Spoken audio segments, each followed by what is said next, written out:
Hello, this is Stampy Longnose, and welcome to a Halo 3 gameplay commentary. This is a 1v1 game played against iHalo Zone, also known as Legit HD, and this is the guy who founded the YouTube channel Halo Zone. This isn't some fanboy that's decided to name their gamertag after it. If you don't know what Halo Zone is, it is a community Halo channel, got loads of Halo content up there by a load of great Halo commentators. They've got lots of news updates about Halo 4, lots of speculation and stuff.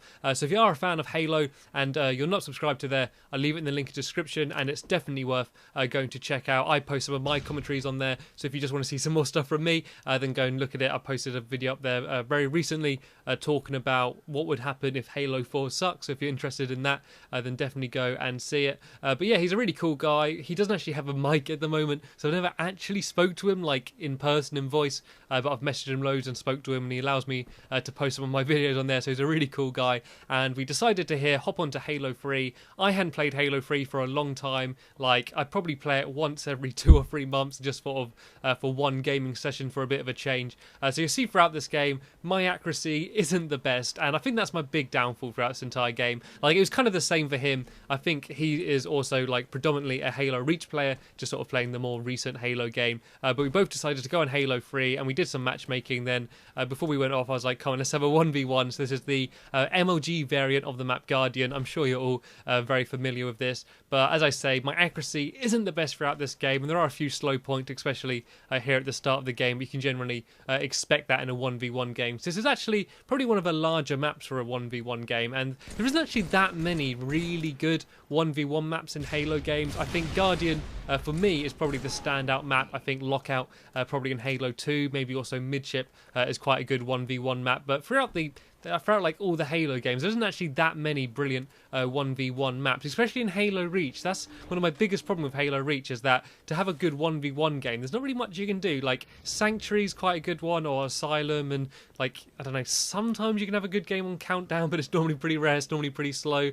And yeah, there's not really that many brilliant 1v1 Halo maps, which is a shame, because for me, I'd much prefer smaller games rather than larger games, like smaller, more tactical games, whether they be 1v1 or 2v2. That's sort of the way I like to play. And throughout this commentary, I'm not actually going to be giving you tips and strategies like I normally do in these videos, basically just because it is Halo 3, and I know there's not many of you playing it regularly still, and if you are still playing Halo 3, the chances are that you've been playing it for many years, and any tips that I am going to give you are probably going to be stuff that you've known for a long time. So I don't want to patronize you and start trying to give you tips about what to do when playing Halo 3, because I'm sure most of you know it and are maybe even better than me at this game, because I actually used to be really good at Halo 3, and I'm not just saying that, and it's not me boasting or anything, it's not me being headed, it's just the fact that I used to play it so much. I used to play Halo 3 almost exclusively. Basically, gaming for me was pretty much only playing Halo 3, and just every evening my friend Hannah would come round and we'd just spend like 2 or 3 hours just playing Halo. Like,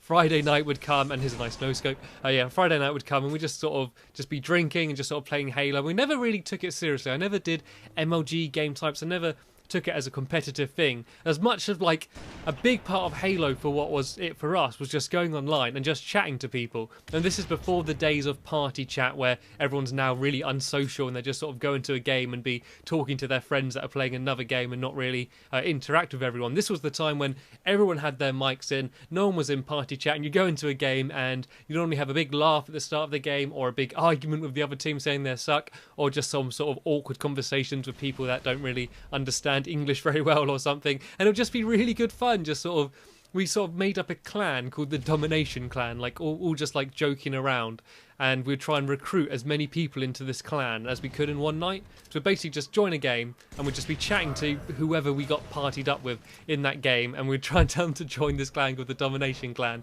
And if they said they did want to join it, we'd make them have to sing a theme tune. I'm not going to sing it to you now, but we actually made up a joke theme tune to the music that goes with Lord of the Rings, like really stupidly dramatic, and it's like, it kind of sounds as if we're taking it really seriously, but it was just us sort of joking around, and they had to like change their emblem to like a picture of like a little cat, which is actually still what my emblem is now in Halo Reach. So yeah, that's just basically what Halo 3 was to me, and it was just fun times, you know. It wasn't like now when I play Halo Reach with the people that I'm playing with, and I still have great fun with it, and I'm not complaining about any of the people that I play with or anything. It's just that now I've played it for a certain amount of time, like I can't play it in the stupid way that I used to. Now I know what to do to win, and now like I want to win more. Like it's hard for me to just go into a game and just sort of ride around in a mongoose driving backwards for an entire game and just having a laugh and chatting, because I'm at like a certain point now where I think I'm better than I used to be, and I sort of know what I need to do to play well and stuff. It's hard to just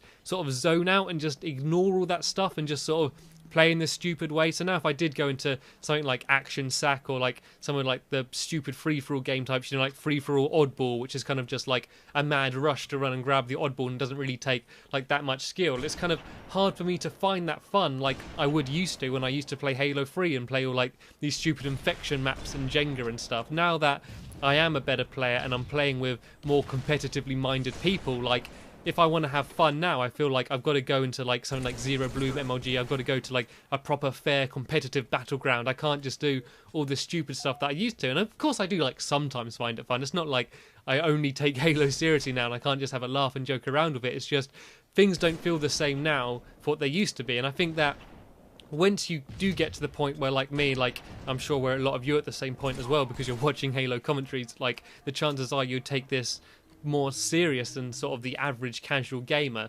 Like you can still have fun and you can still joke around and stuff, but it's kind of hard to just go back to that sort of dumb mode. But you've got to remember that if there's a lot of people that with Reach it was their first Halo game, and so this is their first time to experience all of the crazy things you can build and forge and all sort of the stupid fun stuff. Another nice no-scope there. They're pretty much the two nice snipes they get throughout this game. Like, you'll see me constantly throughout this entire game, and sorry, I realise I keep changing my topic really quickly. You see throughout this entire game, I really predict well where he's going to go, and I'm always getting into the best position, but just my aim is off. You see the amount of times where like I'll kill him or something and I'll just sort of get into that right position to spawn trap here, and you see like here I know where he's going to come, he's going to poke out, and then I just miss. And the reason why I just keep missing is because I'm used to Halo Reach sniping. You see there I'm slightly annoyed with myself. Just Halo Reach sniping is so much easier. There's more like auto aim, and sort of the hitbox for hitting more snipes, headshots just seems to be that much easier. You seem to be able to get it from much easier angles, especially when you're shooting them from behind. And I actually prefer Halo 3 sniping over Halo Reach because it's more difficult. It means that it's going to take more skill, and it sort of like makes the skill gap between a skilled player and a bad player greater, which means like if you are talented at playing Halo and you are accurate and you are precise, then the chances are you are going to get a snipe. But where in Halo Reach it's slightly more forgiving, you feel like someone who might not be as accurate could still do okay because sniping is that bit easier. So I think that I would really like it if the sniping in Halo 4 does go back to sort of Halo 3 kind of style. From what I've seen of the sniper, I don't like it simply because what it looks like. It doesn't look like a Halo Reach sniper. It looks like a, I don't know, it just looks like a massive big box on top of a gun. It looks really like heavy and unwieldy,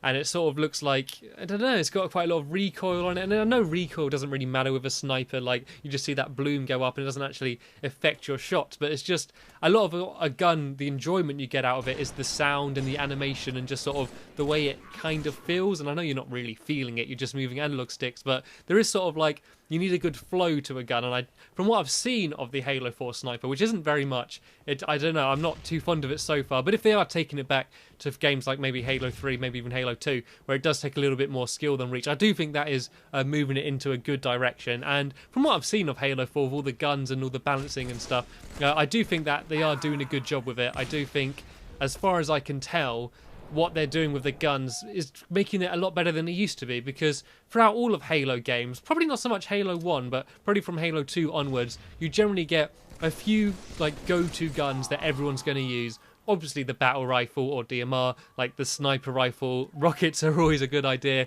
and you know, maybe sometimes the sword and stuff. These sort of set power weapons, the shotgun as well, which everyone wants to go to and everyone wants to use, but then there's just this whole other range of guns which are just pointless, and unless you only pick them up because you've run out of ammo with your better gun, then there's no point in using it. Things like the spiker and like in this game, in Halo Reach, sorry, the plasma repeater and the plasma rifle and like the SMG and Halo 3 and stuff, they're all guns that you only really ever use as a last resort because you've lost your proper gun, you know, the gun you actually want to use. But with Halo 4, they seem to be bringing all guns to kind of an equal level field in terms of how good they are, but just sort of making them different enough so you do sort of have to pick which gun you want to use for your own personal choice. Anyway, we're just about getting towards the end of this commentary. Sorry for rambling. I had no real topic when going into this commentary. I just thought, let's see if I can speak for however long this game goes. And I'm just about to out-deer my Halo Zone here for the final kill. As I say, there's a link in the description if you want to check out the channel Halo Zone. But that's the end of this commentary, guys.